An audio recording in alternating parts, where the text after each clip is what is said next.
Et indaki na sigomo ministry et pas wapi Mosa Nzambe apôtre Amisi Raymond akambaka boba ete nganga moko ki komeka pe asukaki na ngwana Nzambe bona na événement au bateli biso. Église Sycomore Ministry ezali kosala kit habituel kaka ndenge ezalaka chaque dimanche awa na commune ya Mongafula kasi likamba kokamwa bayamba visite ya jeune garçon moko oyo akota na église neti kaka mondimi neti bato nyonso mpona kosambela kasi likamba kokamwa jeune garçon yango abanda ba invocation ba incantation kosala ba cérémonie toyebi te soki tobenga yango cérémonie nini na suka na yango a invoka abimisa babitalatala na banyama ya minene kaka ndenge bozomona na bilili toyebi te soki azali nganga to mpe kadi ya mpemba kasi ntango bandimi babonaki acte wana basepelaki nango soki moke te bamultipliaki prière na moto ntango ekitaki ekimisa etala ndenge atelemi bilibanda akomi kobeta misi lokola dactylo bozola ngai yeye wana atelemi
senga kaka na bino bandoki pardon soki bobungi ba adresse boluka kabisika mususu ya koloka na place ya kokotelaka bato na ba église bobungi adresse na ndenge osaka na te po église ezali esika bato bayaka mpona kosambela kasi mpona kosala ba incantation ya boye te awa pe misala na yo bimi mpoasa boye obimisi na ba 1000 pattes batumbi yango na miso ya bato nyonso bobungi adresse na ndenge okosaka na te en tout cas mutu nyonso tu akoya koloka awa na Sycomore Ministry akozwa moto ekouta mbinguni bisika kokende kokwela akotika misala na ye ya mabe zoom Congo please vise longo ntengidila na bandoki oyo bazaya koloka na église po bokozwa moto ya mbinguni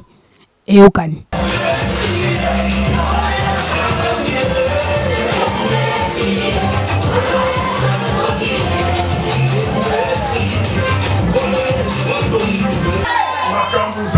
alobana ngande ya mona epana biso tokobenga osa makambo ya mike bana mosepelisima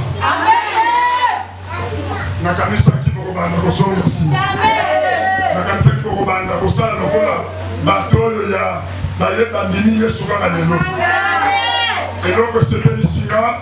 kati na bino ezali motivation na sima ya tata na bino abatika nzambe apambola bino omoni ndenge totundi bonganga bondoki ya moko oyo ndenge makambo nyonso siki